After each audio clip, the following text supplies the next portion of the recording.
Okay. Okay. I didn't get no damn. Like, nobody fucking saw that first one. Cool. Cool. That was just a test. Okay. But, listen. Me personally, I know it's been a minute. And we gonna get on that grind again. Trust. Just had to clear the mind a bit. You know what I mean? Had to clear the mind. Trust me, I got hella shit on the way. Just trust. But it's late night. I wanted to do something. And I like documentaries. Now, usually, it's like when I watch some, it's usually about things that I like. It's like, whether it be like One Piece or like basketball, you know, or like lore of like the Adventure Time shit. I watch that shit. Or like the Five Nights at Freddy's stuff, the lore. I watch that. I usually watch things that I like. This caught my eye, and I low key want to watch it. So I'm 7 minutes in. I'm not gonna lie. I was playing Fortnite, and I had this on in the background here. But this got really interesting really fast. So I quit my game and I wanted to do a live reaction to it because this was I got chills. I definitely got chills, bro. So it's a quick 7 minutes. I'm 7 minutes in, but yeah, we just gonna react. We gonna be here for a while because this is 40 some minutes. Actually, let me see if I can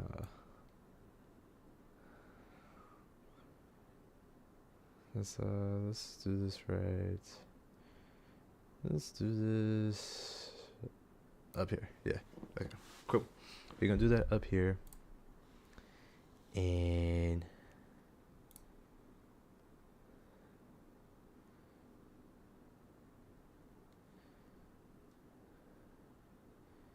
yeah.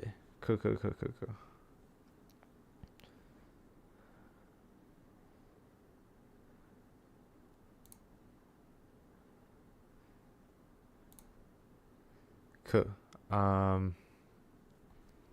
Yeah. Okay. We're just gonna go back to this, and we just gonna. This was like opening scene. This was pretty fucking scary. This is a 16-year-old killer's video diary documentary from Explore With Us, released almost a year ago today.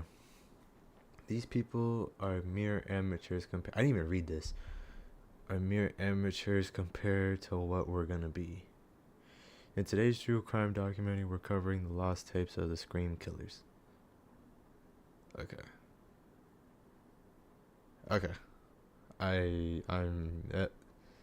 That was pretty fucking scary. Okay. But nonetheless, this is this. These videotapes would first appear ordinary to the unsuspecting eye. However, as you continue to watch, it becomes abundantly clear that something is wrong. So we're gonna fucking kill her and her friends, and we're gonna keep moving on. I heard some news about Kirsten. She's gonna be home alone from 6 to 7. So we might kill her, then drive over to Cassie's thing, and scare the shit out of them, and kill them one by fucking one. Okay, so pretty much, bro, what this was what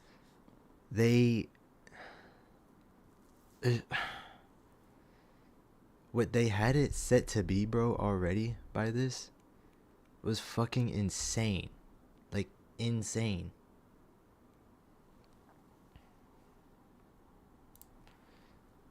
Because they already explained one part of it, which was cool, like, which was not cool. They already explained one part of it, which made this make sense. But I'm only 7 minutes into it. But only small snippets of the videotapes filmed by teen killers Brian Draper and Tori Adamczyk have been available to the public until now. The majority of the following footage has never been seen before. These are the lost tapes of the Scream Killers. Police Deputy Karen Hatch Nah, arrived that's at a fucking residence scary, on bro. Whispering Cliffs Fucking- Drive in Pocatello, Idaho. Fucking. The home belonged to Alice. Not even a minute. I'm already fucking spooked. So I kid you not, this is where like I turned everything off and I turned it and I gave this a focus, bro. Allison and Frank Contreras, who had recently returned from a weekend trip. Their 13-year-old daughter, Kelsey Contreras, discovered her cousin, Cassie Jo Stoddard, lying deceased on the family's living room floor. Hello, Cassie. Allison immediately called 911. Okay, what's going on? Enlisted is the free, brand new online World War II shooter. Command a squad of damn. soldiers and participate in legendary battles of the Second got World caught with War. it, Right yeah. now, you can join the invasion of Normandy, Battle of Moscow. There's somebody looks dead on my phone. Oh my god, it's my cousin's brother. I need him. Let me get you order medical. Stay on the line. Oh god, oh my Like god, oh my even god, oh my even god. this is fucking scary. Everybody hide. There's a girl dead on my floor. Honey, she's breathing. No, she isn't. She's cold. Oh my god. She's cold as a pie? She's cold. Okay, do you want to start CPR? Her fingers are blue. Okay, how old is she? She's 16, 17. And her mom just drove up here. She's dead. Okay, hon, we're gonna get him coming, okay? Oh my god, okay. Cassie's body was in a state of lividity. She was You know how face up, fucking scary wearing that is, bro? star-studded yellow pajama pants and a white spaghetti-strap tank top. Her face fell to the right and her arms were raised over her head, elbows slightly bent. Most notably, she was covered in multiple stab wounds. The two most observable were at the center of her chest whole and on her auto- left leg. Cassie was a autopsy. well-rounded, trustworthy, and autopsy responsible on that 16-year-old girl. She was shy and loved music and art, and funny, with a great sense of humor. She performed well in school and aspired to be an attorney. Responsible as Cassie was, her aunt and uncle entrusted her with the task of watching over their home for the weekend. She agreed to help. Cassie's mother, Anna Stoddard, dropped her off to house sit, watching as she left their white Jeep Cherokee, walked up to the front door, and entered the home before driving away. This would be the last time she saw her daughter alive. Brian Lee Draper was a 16-year-old junior at Pocatello High School. He loved horror movies and played the drums. I've always wanted to make a mark on the world and stuff. And this is a good way to do it. Corey Michael Adamczyk, also a 16-year-old junior at Pocatello High School, lined his locker with horror movie posters and aspired to be a filmmaker. For all you FBI agents watching this, you weren't quick enough. The two developed a close friendship, one that would ultimately foster their dark, violent tendencies. Our plan was supposed to happen tonight. So hopefully, nothing will go wrong. Most others were unaware of the boy's nature. Some would comment on how friendly and happy Draper seemed, not knowing the aspects of Draper's personality that worshiped the perpetrators of the Columbine Massacre, and was planning on executing a similar attack on Pocatello High School. Adamczyk, equally disturbed, shared in these dark interests, though not nearly as interested in Columbine. While Draper outwardly appeared more innocent, it was reported that others knew something about Adamczyk was off. Looking for pleasure and fame, the two decided they would chronicle their journey to murdering someone exactly as the killers had in the horror movie Scream. Ultimately, they developed a plan to murder their friend, Cassie Jo Stoddard. Immediately preceding the murder, Draper and Adamczyk parked down the street from the Contreras' home and stepped out of Adamczyk's car. They retrieved a soccer bag containing 2 sets of gloves, 2 long-sleeved black shirts, 4 knives, 2 masks, and a pair of work boots from the trunk. Draper handed Adamczyk a knife and took one himself before the two proceeded to walk toward the home with a singular goal in mind. They would terrorize and slaughter It's just, hey, yo. their 2 unsuspecting friends, Take that Cassie out, bro. and Matt. It's just insane that they have so much detail to make this over 40 minutes, bro. 41 minutes. That's just insane to me. Earlier that night, the two had visited and watched a movie with the couple. Draper made an excuse to go down into the basement of the home, where he unlocked a door leading into the garage, preparing for the events to come. When the two would re-enter hours later, they cut the lights using an electrical panel conveniently located in the basement. Draper broke 2 ashtrays on the stairway in an attempt to lure Cassie downstairs to identify the source of the noise. After failing, they decided to wait for Matt to leave with the intention of attacking Cassie once she was alone. It was not long before she was. Adamczyk called Matt and learned his mother would soon pick him up. Cassie, frightened following the several odd occurrences of the night, asked if Matt could stay with her. Matt's mother refused, offering for Cassie to spend the night with them instead. Cassie, ever so responsible, chose to stay to follow through on her commitment to watch the house and the family's dogs. Following Matt's departure, Draper and Adamczyk dressed in their long-sleeved black shirts. No, if the mom just let her fucking stay, and if Cassie just not trusted her instinct, but just like left for the night, they would have been fine. And gloves, and donning red and white horror movie masks, snuck upstairs, after which Draper closed the door, hoping again to prompt Cassie to check on the noise. Attempting to lure her to no avail, the two lost their patience and approached her in the living room. Whether Draper or Adamczyk struck Cassie first, they each plunged their knives repeatedly into her chest, neck, trunk, and limbs. In total, she suffered a reported 30 stab wounds. Cassie Jo Stoddard took her final breath that night, September 22nd, 2006. Later, Draper shared with investigators that her scream was unlike any he had heard in the horror movies he loved. He said, "It was real." Timestamps on the tapes run from March 2006 to September 22nd, 2006. And they have been planning that shit since. The very night of the murder, revealing all of their planning leading up to that horrific night, Draper starts to narrate their immediate plan. The two are vlogging their trip to another friend's house so they can see if she's home alone, so they can kill her. We're going for a high death count. We're not going not to get caught, Ryan. If we're going for guns, we're just going to end it. The first segment of the vlog clearly indicates that Draper and Adamczyk desire a high death count. This is consistent with public knowledge listing that fame motivated Stoddard's murder. We're just going to grab the guns and get out of there, kill everybody and leave. We're going to make history. We're going to make history. Aside from ostensibly sadistic motives, fame as primary motive supports the idea that Draper and Adamczyk were highly narcissistic. For all you FBI agents watching this, you weren't quick enough. You weren't quick enough and you weren't smart enough. And we're going over to Danish. Okay, so now this is a part where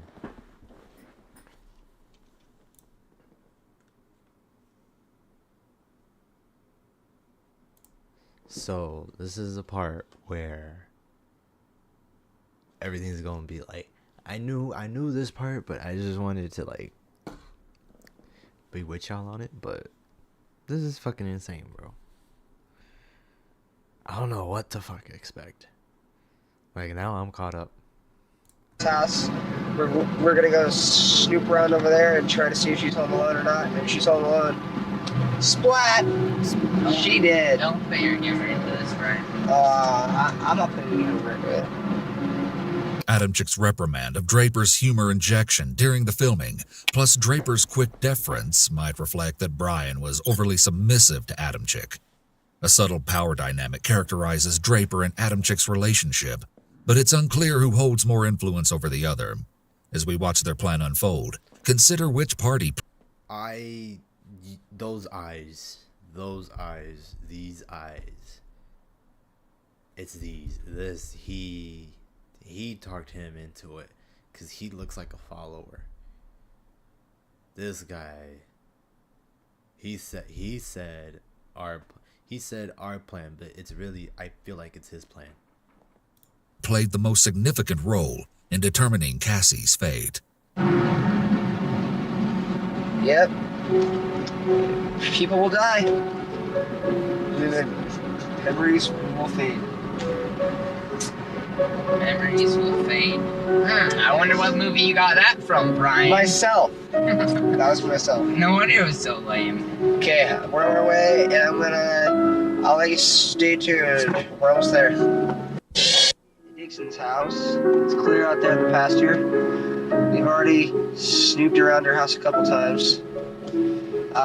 She's not home, so we're gonna go to the church over there, and we're gonna call a girl and a guy named Cassie and Matt. They're our friends, but we have to make sacrifices. So I feel tonight it is the night, and I feel really weird. It's not my stomach and stuff, and I feel like I want to kill somebody.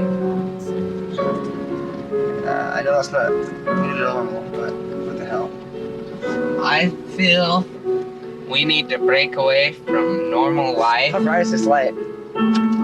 Because, let's say it this way. Parents, along with their parents, and so on, taught them God, Jesus, the whole bullshit line. I'm sure you guys believe in God as well. I realized when I was in 7th grade, you don't believe in Santa Claus or vampires or werewolves. They're used to metaphor not to let. They teach their kids back in the 1800s. I learned this in English class. About telling their kids that you can't go outside or a vampire will get you, just to make their kids stay and do what they want to do. God is basically the same way. Yep. Trying to get people to do good, or else, so-called, you go to hell. And we're obviously going to hell if it's real, but you know what? Who gives a shit? Yeah. Adam Chick's family members and teachers reported that he struggled with critical thinking, but here he demonstrates advanced comprehension and thought surrounding complex topics. That's just ADHD, to be honest with you, bro. So he's a mental, not in a disrespectful way, but that's if you struggle with critical thinking, but you can that's just ADHD for you right there, or like some type of head thing. You know what I mean? The psychological insight gleaned from the message about how allegories and religious beliefs were invented by parents so that parents could control their kids suggests that control is a very salient concept for Adam Chick. And given the boys' apparent antisocial tendencies, which includes being oppositional, they perhaps felt that they could rebel. The boys rebelled against their perceived external reality by doing exactly the opposite as they best knew how. Not only did they refuse to believe in God or any associated concepts, both having grown up in the Church of Jesus Christ of Latter-day Saints, but also they did just what they seemed to gain pleasure from: killing. It's not real because it's so blatantly obvious it's not real, but people believe it because their parents teach them, and so it's so hard for them to let go of it because they've been taught their whole life. As a grown-up, it's really hard to watch somebody his age say it. Yeah, I know. But it's really hard for somebody his age to say that. But I'm not no older than him. But I'll tell you this. Around that time, 16, 17, you really think you know it all. But it comes a time when you get older where you hit the rock bottom and shit that you do things and you do what you think is right based on what you believe. You don't just say it's not real because that's what you're supposed to think. Like, think about it this way. Some people choose to be Christian and some people choose to be Catholic. Were they supposed to? No. Are some like religious and like they have to? Maybe. But you can't like just say it's not fucking real if you don't know. If you don't know so much, if you don't know much about it, you can't just put that label on it that it isn't real. You have to go through life to figure out. And maybe he did after, like, what, well, maybe, like, if they get to, like, over here and shit, he may find out what his beliefs are at then. But you have to hit a certain point in your life to be like, what's real? Like, what do you, like, what would be real? So to say, like, that really, like, pisses, it doesn't piss me off, but it's like, you can't, like, what pisses me off is his arrogance. No, it's not his arrogance. Ignorance. Yeah, that's the word. Ignorance. Ignorance. Because he's just young and he's saying that. Fucking what the point I'm making is, Let's listen. What's that mean? we are also taught that things like killing people and other thing is wrong. The only thing that it's wrong about is because it's breaking the law, and the law is only wrong. The law is Natural selection, dude.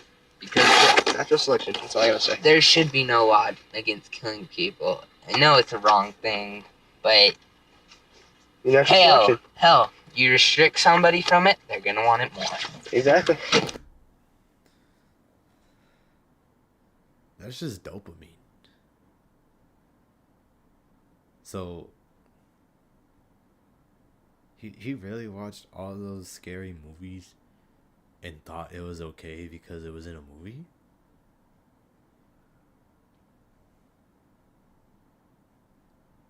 You don't do it because it's common sense, you dipshit. Goodbye, camera. When Draper says that it's blatantly obvious that it's not real, he laughs. It's so blatantly obvious it's not real, but Given that the statement was not actually funny, he may giggle or laugh as a learned response to discomfort or cognitive dissonance. Laughter makes us comfortable when an individual detects inconsistencies in his internal world. For example, two logically incompatible thoughts like, I'm doing the right thing, and society or law says murder is wrong.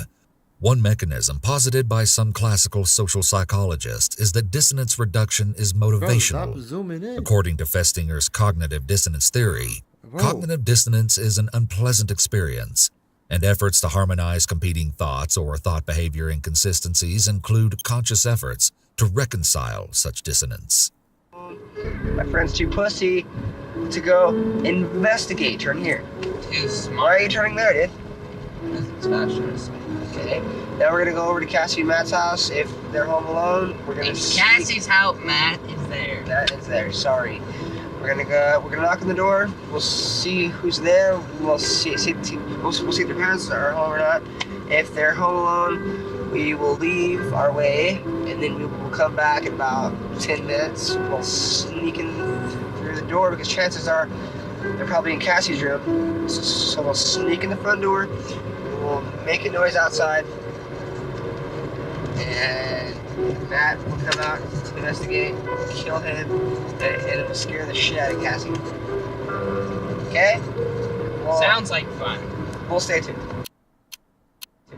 We found our victim, and sad as it may be, she's our friend. But you know what? We all have to make sacrifices. Our first victim is going to be Cassie, Stoddard, and her God, friends. turn your brights off, Well, asshole. yeah, we'll find out if she has friends over. She's going to be alone in a big, dark house out in the middle of nowhere. Their intention to terrify Cassie suggests this murder might have been more personal than their desire to become world-class killers. Draper seems to express particularly strong malice toward Cassie, who he later admitted to having an unrequited crush on. How perfect can you get? I mean, like, holy shit, dude. I'm horny just thinking about it. Hell yeah. So we're gonna fucking kill her and her friends, and we're gonna keep moving on. I heard some news about Kirsten. She's gonna be home alone from 6 to 7. So we might kill her, then drive over to Cassie's thing, and scare the shit out of them, then kill them one by fucking one. To to hear, you know what I'm saying, like, I heard some news and it's 2006 and they all got their flip phones, is really, like, fucking crazy. You know what I mean? Like, what were they doing to get this information, bro? I low-key want to turn on a light because this is low-key scaring the shit out of me. How's this? It's too bright. That's the fan. Yeah, okay. Yeah. Okay, yeah, that's better. Man, Hell, it's like yeah. fucking scary. How you get so Why much 1 by 1? information? Why can't it be a 2 by slaughterhouse? 2 and 3 by 3. Because we gotta keep it classy. So yeah, Classy. it's gonna be extra fun. You're evil. Yes, I am. So are you. No, We're evil both is evil. an expression of God. That was another test you failed. Another display of Tori's apparent dominance over Brian. Tori tests Brian. Apparently, Tori wanted the boys to steer clear of any spiritual concept, even ones that connote evil, such as hell or Satan. Evil is not an expression of God. Yes, it It's is. bullshit, you know it.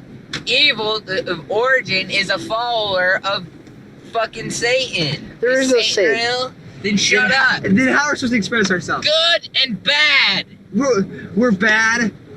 We're bad. That sounds so shitty. We're evil. That sounds even shittier. We're not, okay? They were sick psychopaths do not get pleasure of killing other people. That sounds good, baby. We're gonna go down in Sounds history. We're gonna be just like Scream, except real life terms. good. That We're gonna be sounds murderers. good, baby. Like, let's see, Ted Bundy, like the Hillside Strangler, No. the Zodiac Killer. Those people are more amateurs compared to what we're gonna be. The fact that the boys mocked heinous killers like Ted Bundy, the Hillside Strangler, and the Zodiac Killer, yet viewed themselves as superior, speaks to the boys' extremely pronounced exhibitions of narcissistic features. We're gonna be more of higher sources of Gene. Gene. Well, except we're with that sick and twisted. Oh, do you know what Ed Gene's words were? What? Saw a girl walking down the street, right? Yeah. 2 questions came to his head.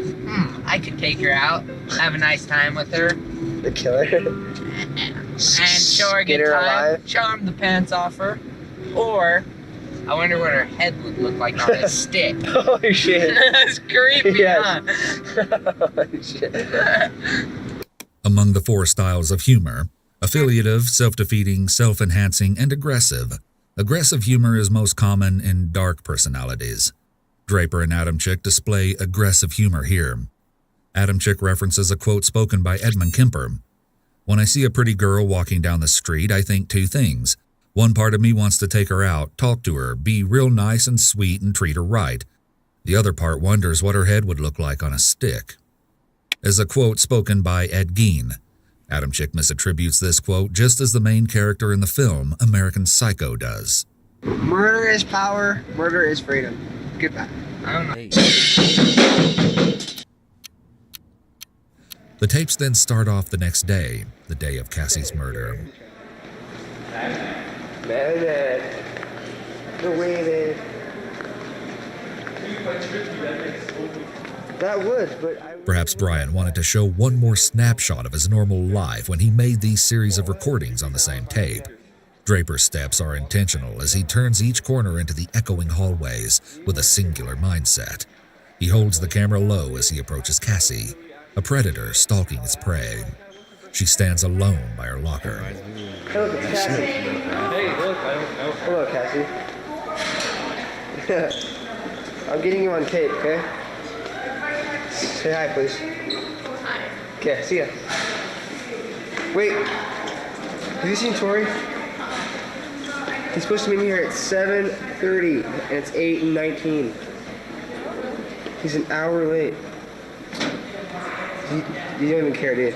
7:30. 7:30, bro. School just started. Okay. See ya.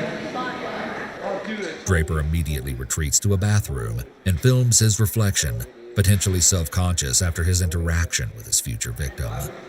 Wait, there's a guys in here.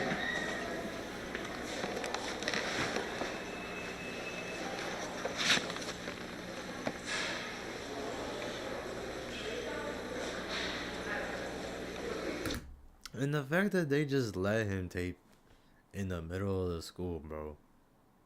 Where are the hall monitors at? Where where's the random dean just walking around, you know?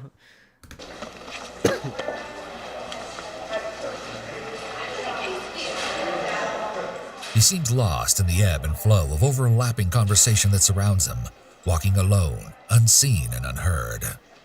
The next clips again take place in Draper and Adamchick's school. It appears that both are cutting class and using the library or study hall to finalize a written plan for the killing of Cassie, to take place later that very same day. Draper does most of the narration, with Adamchick interjecting. Adamchick is writing in a notebook, apparently making out written scenarios of how they will commit the murder later that night. Sure.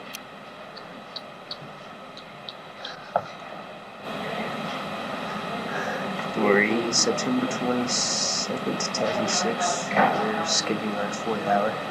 We're writing our plan right now for tonight. It's gonna be cool.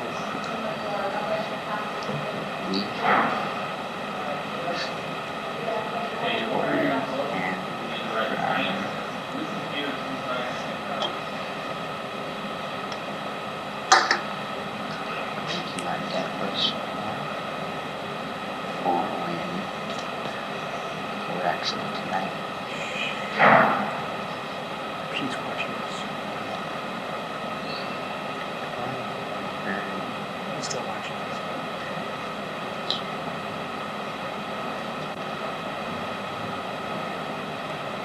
Number 2 is what?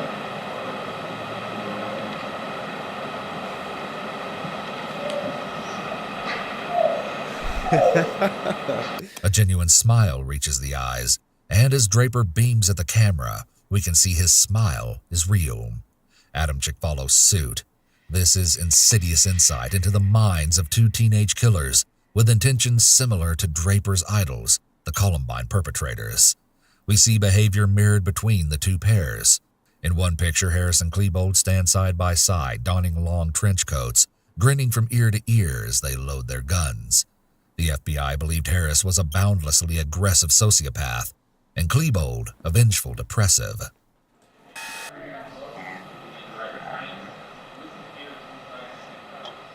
Draper often glances at the recording of himself. When Adamchick glances at the recording of himself, it is often just after Draper did so. Given that the tale of Narcissus includes the idea that the hero in the tale is obsessed with his own reflection due to competing folklore accounts, it's fitting to point out that this behavior is also consistent with narcissistic personality features. Without context, Draper and Adamchick seem like normal 16-year-old students. They skip class and pretend to do homework. Like any other person would, but besides the murdering part and the planning part.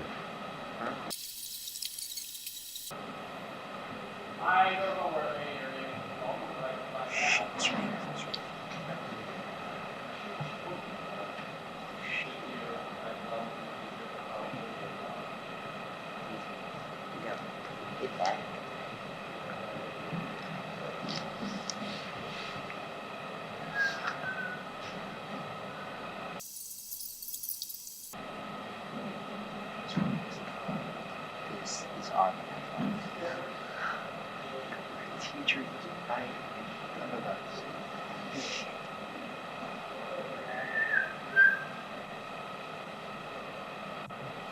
What's the one is just trying to get them far, bro?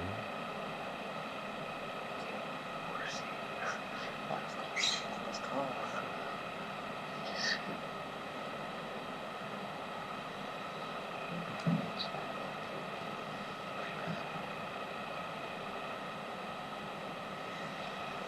There's not much going on, I know. I'm sorry.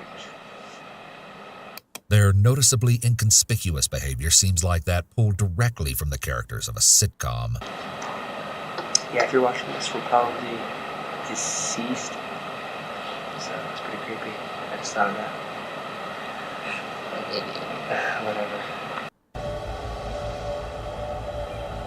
Oh man. We gonna watch it. We gonna let him through. Man, this is creepy, bro.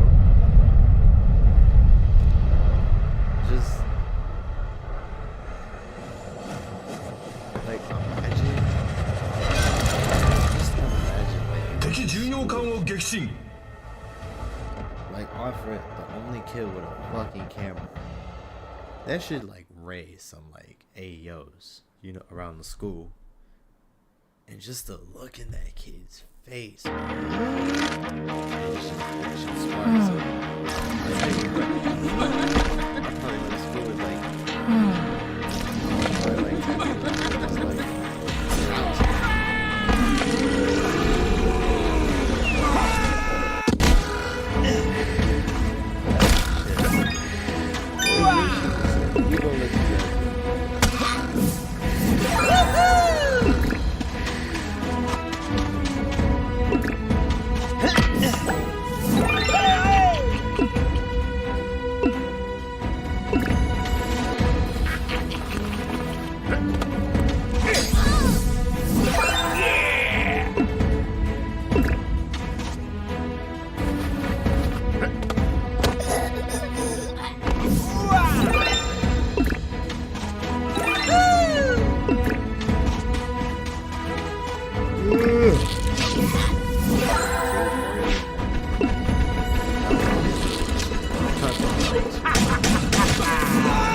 probably sleeping with the lights on and shit.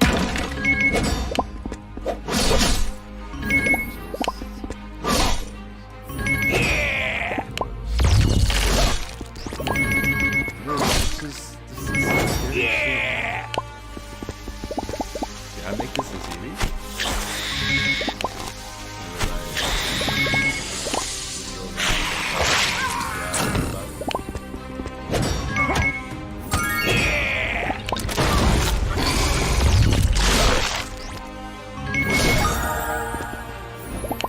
Like what's going through my head?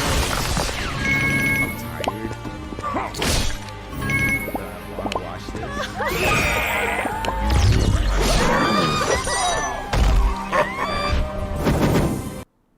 And like go to sleep to it. But like this one is actually interesting though. Alright, we back. Well, actually, that's what happens. Turn this on. You die.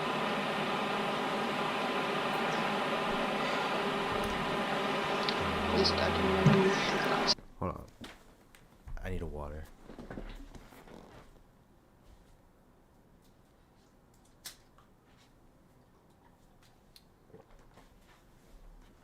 Like, just imagine that, bro. Two psychopaths. Well, really one. Really just one psychopath. The other is really just a follower. He looks like a follower. One psychopath who actually is walking around with the camera throughout the whole school year, if it's dating back to March, and it's September. So it's his from his sophomore year started. The regular school year starts around September, right? If they dated back in March, that's the middle of his sophomore year. So now he's in his junior year. He's in his junior year doing shit like this, bro.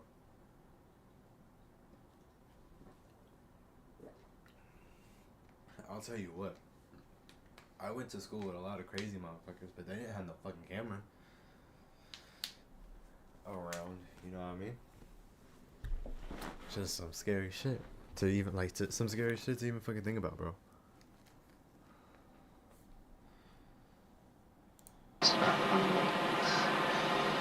Rough, you know, that time. I don't know. This tape is already been used about halfway through. No shit. Yeah. We're supposed to happen tonight. So hopefully nothing will go wrong. Everything will go smoothly. And we can get our first kill done started and we can keep going. And like it's like they probably think it's a game too, bro. Like poor Cassie has like they think like she'll respawn if she like, not to make a joke, but like they probably think like, oh, it's a gulag, you know what I mean? Like That's so sad. Like, a family is affected by that, forever affected by that. And it's just sad, bro. Make sure you rest in peace. But now it's getting interesting because now they're starting to get to it. But man, it's just sad. For you future serial killers watching this. Yo, I don't know what to say. It's good luck on that. Yeah. the fact that even like that's even a fucking thought, bro, is insane. Is insane. Good luck. Tori and Brian clearly wanted to send this video segment as a message. They seem to frame it as an interview with them, where they talk about their specific serial killer goals. Their nonverbal gestures frequently indicate what seems to be nervous fidgeting and/or excitement. We see the complex dynamic of their relationship. They play off and bolster one another, gaining momentum as they go. Humans thrive and adapt more efficiently with social support. Encouragement from friends and family often increases goal attainment, which contributes to overall improved quality of life. Individuals affected by severe mental illness are often socially isolated and frequently display avoidant tendencies that prevent them from forming healthy social bonds. However, Draper and Adamczyk share similar dark and terrifying tendencies, desires, and goals, a toxic and lethal combination primed for action. Hopefully you don't have to go through 8 or 9 failures like we have. Yeah. We've probably tried maybe 10 times. But they've never been on the loan, so. Or when they have, their parents show up. As long as we're patient, you know. And we were patient and never getting paid off because I missed us home alone. So we got our plan all worked out now, so. So they've been actively trying. And not once has it been like, hey bro, man, I don't think we should do this. Like, let's just leave it alone. Like, they specifically targeted her. And if they date back to March, April, May, June, July, August, September. For 7 months, bro. They've been well, who knows? It could have been like a whole year they could have been targeting this girl. And not once has it popped into their mind like, yo, like, not even like, let's stop, but like, you know what? Maybe she can't be our target no more. Let's try another. Since they're bros and they want to do this, but like they've been, who knows how long? It could have been a year. They could have like laid eyes on her and been like, wow, like freshman year, wow, I'm gonna kill her. Insane. 10 attempts, bro. 10 fucking attempts, bro. Insane. I'm sorry. No, you're not. I'm sorry, Cassie's family, but she had to be the one. But like for why, bro? Serial murderers often identify a special first target. First targets may form the basis for desired characteristics in future murder victims, i.e. blonde hair, short, quiet. We have to stick with the plan. And she's perfect, so she's gonna die. Anyone who saw the Kirsten Barnes house, probably. And we have a new victim now. Her name is Miranda Chacon. She started to sleep in, so she told me to be quiet and shut up, so now she's dead. Yo, they're going crazy in Discord. I've always wanted to make a mark on the world and stuff. And this is a good way to do it. We gotta kill all those there's apartments out there. I know. Combine my love with horror movies with my love wanting to, you know, be popular and famous. This goal may be driven by a subconscious yearning for general acceptance and feelings of belongingness. You want to be popular? No, you know, like, he never knows my name. Well, I care. I care, Harrison. Dylan Cleveland. They're really famous now. And their massacre lasted 45 minutes. And ours is probably gonna last like 2 weeks. What happened? Really? Only 2 weeks? Well, it just depends if we're smart or not, dude. If we're not, You can I think we do maybe 8 kills. I'm thinking, like always 20. 20 kills. That's a lot of kills. That's a lot of people to kill. But there's a lot of people in this one. So he has this one target, and he followed. And he's like, "Shit, let's make it fucking 20, fucking double it." I agree. When I die, I want to get stabbed. It's just no one does that. It seems that although Draper and Adam Chick conspired toward the same goal, one primary motivation behind their intent differs. They both seek fame and thrill, but Draper might be further involved by an obsessive fixation on Cassie, whereas Adam Chick fantasizes about killing multiple people, often. Adam Chick never mentions Cassie by name, and goes so far as to set a lofty goal of... So now that's the biggest fucking plot twist, because it made it seem like he was the one that like started this just for Cassie, but like it's like him. Maybe he had the idea to tell him like, "Yo, you ever thought about killing people?" He was like, "Yeah." And then like, who should be our first target? Our first target should be someone special. Ooh, Cassie. Blah blah blah blah blah blah. So now he probably might have started it, and he's maybe the follower. They shouldn't have started this video with a question, because now I want to know the answer. Of killing 20 people. It shall be done. We'll see. Oh my God, it's just so We'll on there, you know, break through your houses and get stuff. I know. 3-piece.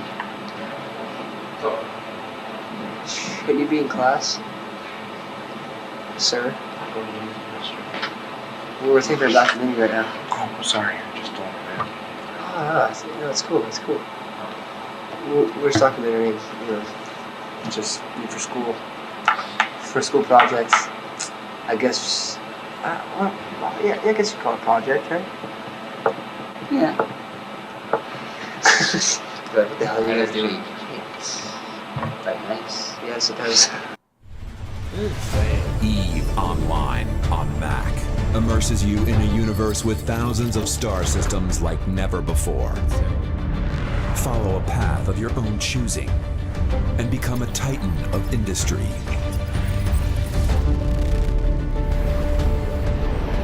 Explore the wonders of the universe. Or join record-breaking PvP battles and add your name to 2 decades of player history.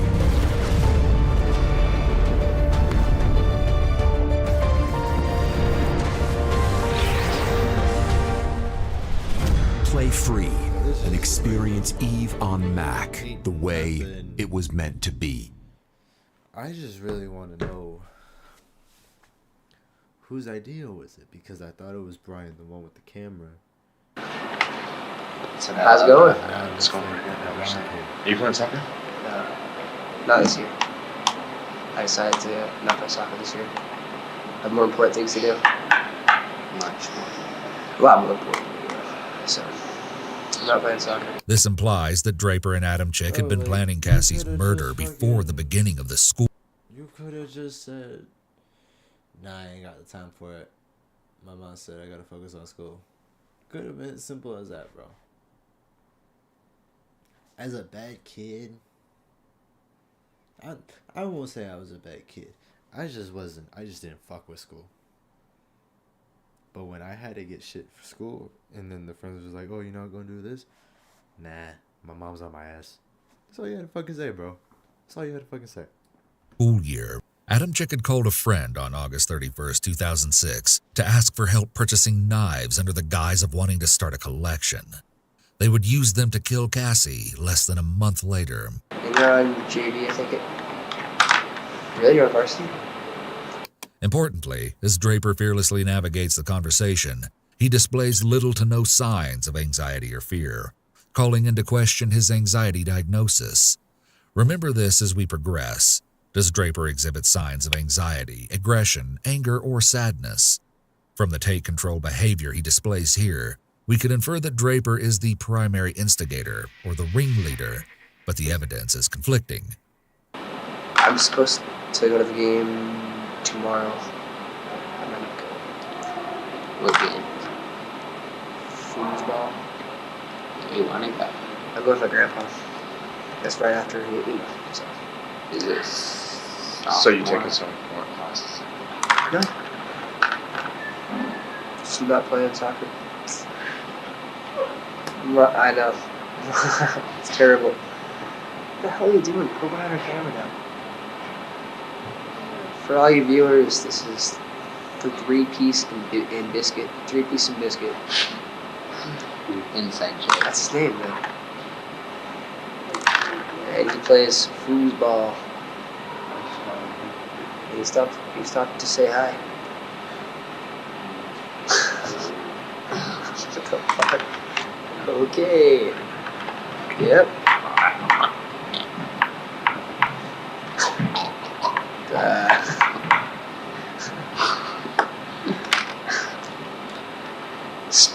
Stay tuned. Hold on.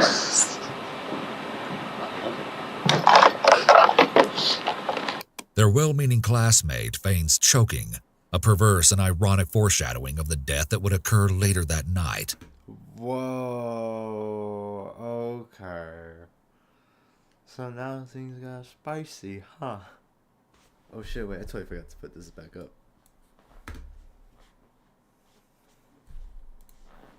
This classmate later testified as a civilian witness in Adamchik's trial, State versus Adamchik. Their lighthearted interaction suggests that Draper and possibly Adamchik may have been more involved and accepted in their high school community than is typical of youth with violent and antisocial proclivities, as it seems Draper and Adamchik display. Draper specifically seems to have been well ingrained. During his trial, character witnesses explained that he appeared to be a healthy, happy teenage boy, which suggests he has a keen ability to blend into normalcy. But isn't that everybody though?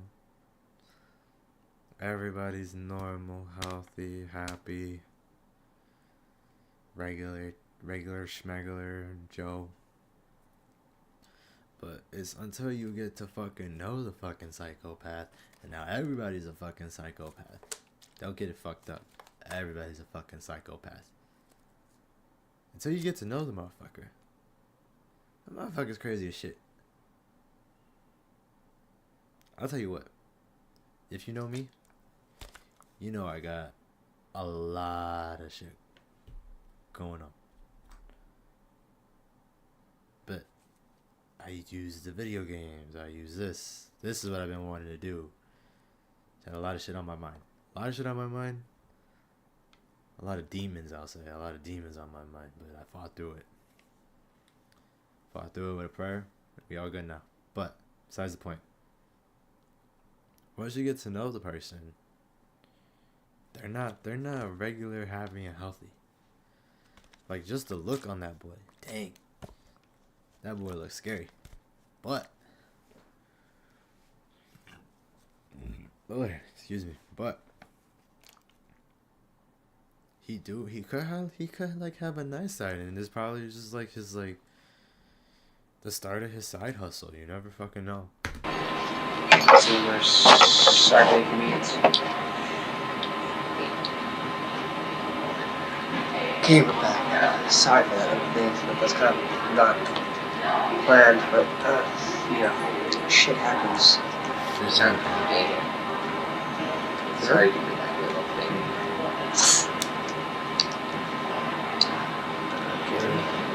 Who's surprised him? Even though he's a fucking psychopath, he's right. Shit happens. But, like, on the fly, not fucking planned for like 10 months, bro. That does not fucking happen. On the fly, it could happen. But for 10 fucking months planned, it's not shit happens. Nah, you planned it. That's my 30 viewers. Now you know what kind of person Brian is. Okay, come on. I like the way this scenario begins. And we kill her. Go ahead. End it. Okay. Scenario C. For those of you planning to make a movie about this, this is me personally giving you my mind. Obituary. No. Your information. My What? giving you the right to copy me with a character that looks like me. Because I know in Hollywood they usually have people complain they can't have people looking like the real thing. His creeping drawl as he speaks of his future fame is chilling. He displays pronounced narcissistic behavior. I don't care. It's my body. I get to choose how I look in the movie, and I want you to look just like the character to look like me. Well said, well said. So if my parents are like, no, you can't do that, it's not my parents' choice, it's mine. Say fuck him, and then just do that. And if they try and sue you, use the state for your backup. Yeah. Fucking insane, bro. Yep. Oh I my hear it. god. I'm the same way. Okay. Scenario C. Like, they have the shit planned out. Matt arrives at the same time as Cass. How about we hide inside the house? Me, sorry, our locker. Got my Halloween Pretty style. fucking sweet, isn't it? My trench coat. Isn't it? Adam Chick's locker is evidence of his obsession with horror. Posters plaster the inside. Unsurprisingly, we see the movie Scream. Decent sweet. Smokes here. Well, I'm gonna watch. Look at those little legs.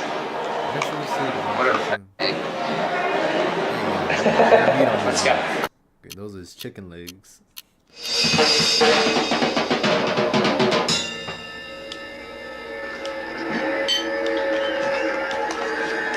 We see that his television is on, and a closer examination reveals that the movie that inspired Cassie's murder, Scream, is playing. Just hours prior to the murder at approximately 5:28 p.m., Draper seems to be practicing and gathering momentum, hyping himself up for what will follow. We hear a brief, chilling, and discordant musical hum before we find ourselves back with the pair and Adam Chick's car.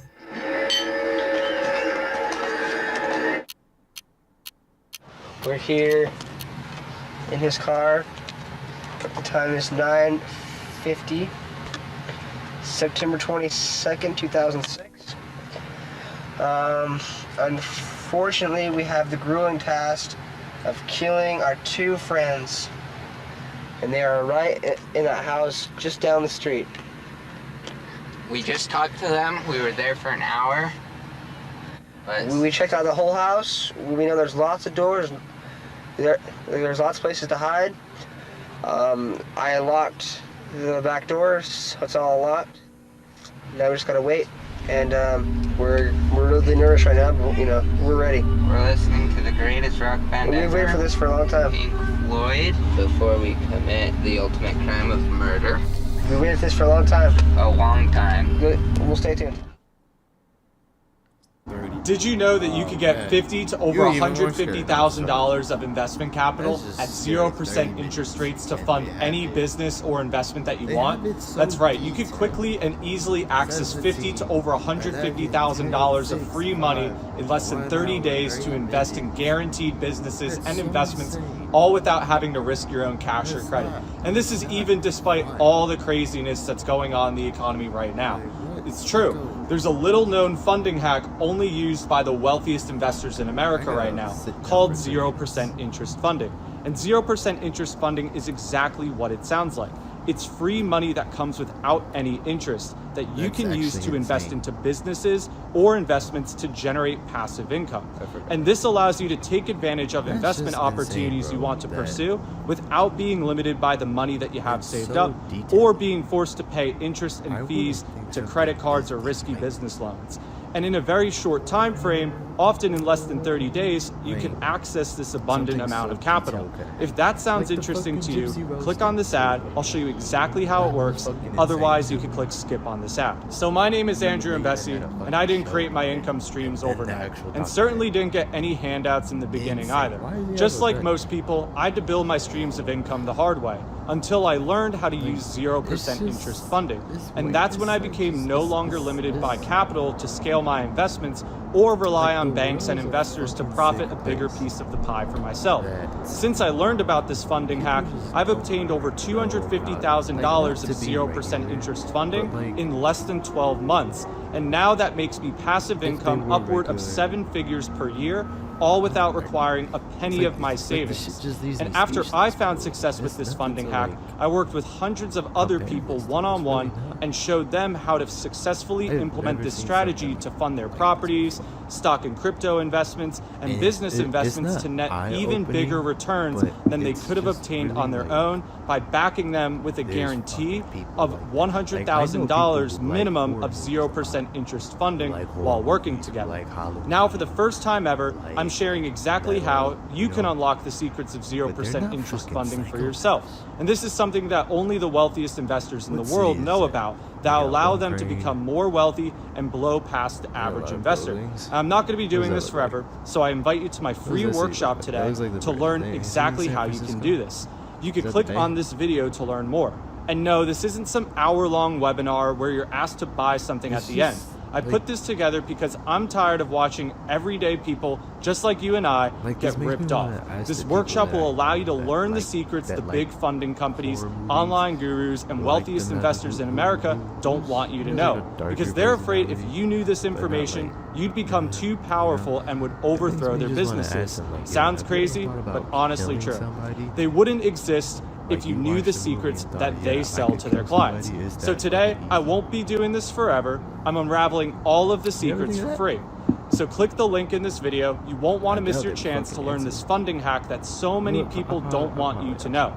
This could be the major difference between you being an average investor or a wealthy investor yourself. And it's probably as long as the YouTube video you're about to watch. So take a moment and learn for yourself, and I'll see you on the inside. And if you're still watching this and still skeptical, no, I'm not one of those fake online business gurus you see online. You can actually investigate my profiles on Facebook and Instagram and dig into my personal life if you so desire to see the support I have gotten from family and friends throughout my journey to become financially independent. So with all of that said, I don't want to see you stuck in your current situation. The only way out is to take steps forward, so click the link on this video. This workshop won't last forever, and I look forward to taking you from an average investor to a wealthy investor, unraveling all the secrets the top investors and lenders do not want you to know. Click the link, and I will see you inside the workshop. It's not an excuse, but we're here now, and this is gonna be here for a little while, so. Just killed Cassie. Okay, We just left her house. Wait. Pause that. Alright. I'm actually like getting nervous. This is not a fucking joke. I'm shaking. I stabbed her in the throat and I saw her lifeless body just... Wait, what happened? We checked out the whole house. We know there's lots of doors. There's lots of places to hide. I unlocked the back doors. That's all unlocked. 9:53. Now we just gotta wait. And we're really nervous right now, but you know, we're ready. We're listening to the greatest rock band We've ever, waited for this for a long time. Pink Floyd, before we commit the ultimate crime of murder. We waited for this for a long time. A long time. We'll stay tuned. 30 minutes. Just killed Cassie. We just left her house. This is not a fucking joke. I'm shaking. I stabbed her in the throat and I saw her lifeless body just disappear. Dude, I just killed Cassie. Draper divulges that he stabbed Cassie in the throat, and shortly following, we hear a full variant of the phrase, "just killed Cassie," as "I just killed Cassie." In the interviews that followed, the two attempted to downplay their roles in the crime. Moreover, Draper claimed he only stabbed Cassie because Adam Chick told him he had to. In stark contrast to his claim, Draper singularly stakes claim to Cassie's murder here, stating "I" instead of "we." Oh, fuck. That felt like it wasn't even real. I mean, it went by so fast. Shut the fuck up. We gotta get our act straight. It's okay. Okay, let's buy movie tickets now. Okay. Come on, is everybody No. Goodbye. As he straddles the line between shock and euphoria, consider one key observation. That felt like it wasn't even real. I mean, it went by so fast. Shut the fuck up. We gotta get our act straight. It's okay. Okay, let's buy movie tickets now. Okay. Come on, is everybody No. Goodbye. As he straddles the line between shock and euphoria, consider one key observation. Draper's voice is crystal clear. Draper transitions through periods of low, moderate, and severe slurring and stuttering throughout these videos. Accounts of friends and family indicate that Draper had a noticeable stutter throughout childhood. He was targeted by his peers, a victim of bullying. The forensic psychologist responsible for his evaluation believed this contributed to the development of his violent tendencies. Medical research has yet to explain how stutters develop.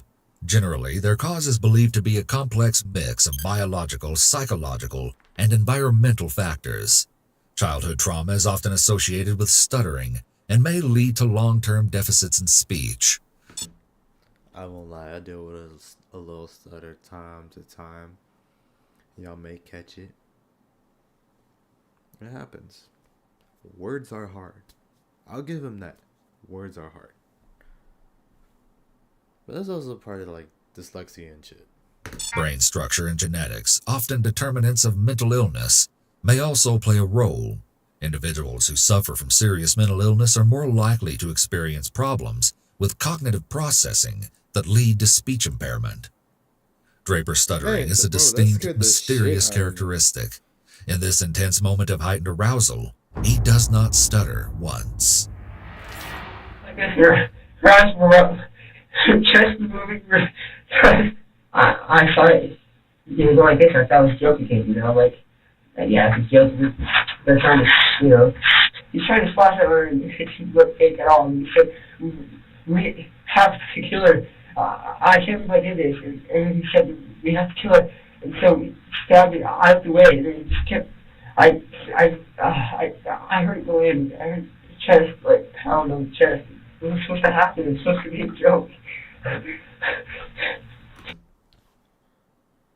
He planned that shit for, let's just say a year. No, let's say 7 months the way when we said that. 7 months, and it's supposed to be a joke, bro? Like, bro, you wanted this, bro. What did you think was gonna happen after the fact, bro? You thought it was... They really thought, like, she would respawn. They really thought they would respawn, bro. Like...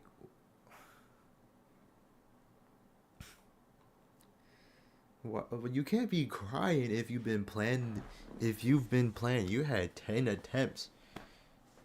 You say you've attempted this 9-10 times already. You can't say it's a fucking joke, bro.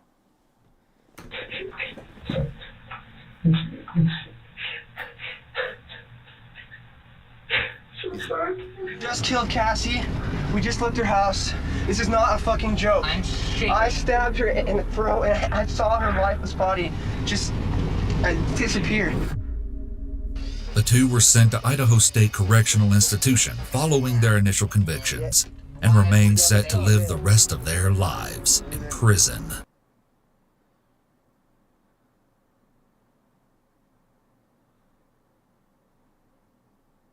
Broadcast.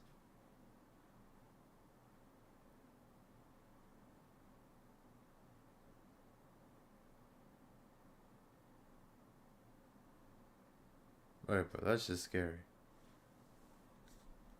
And then we got another ad, but that's the end of that. That's the end of that, but bro. That's scary, bro. Just the mugshots alone were fucking scary. Just the mugshots alone was fucking scary. But man,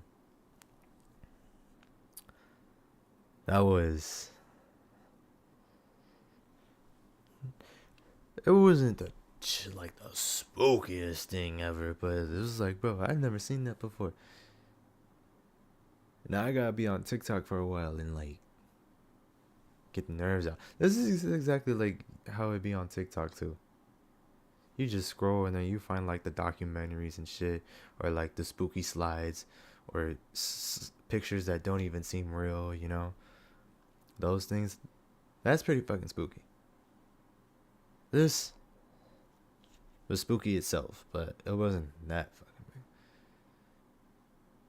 big. But this was fun. This was fun. It was fun to be back here live. It was fun. It's fun just for y'all to see the new setup. You know what I mean? And yeah, expect more. Expect more. Just expect more. I'm just excited to be here. I'm excited to finally get back to it. You know, I finally got the webcam. I was trapping off the PS5 webcam. I was trapping off this, bro, legit. Let me see if I can find it real quick. I was trapping. Yeah. I was trapping off the PS5 cam. And I don't think I'll ever use this again, but this started it. This started a grind. So we upgraded and we here now. And yeah, just expect a lot more. You know, I recorded some new today that I wanted to do. I'll have that out soon. Probably sometime next week I will. And just expect more little live streams, little reaction, little thingies. You know what I mean? I'm gonna be on the game, you know? And this is gonna be fun. We're gonna have a lot of fun. For the new year. I know it's pretty late, but for the new year. Y'all be safe.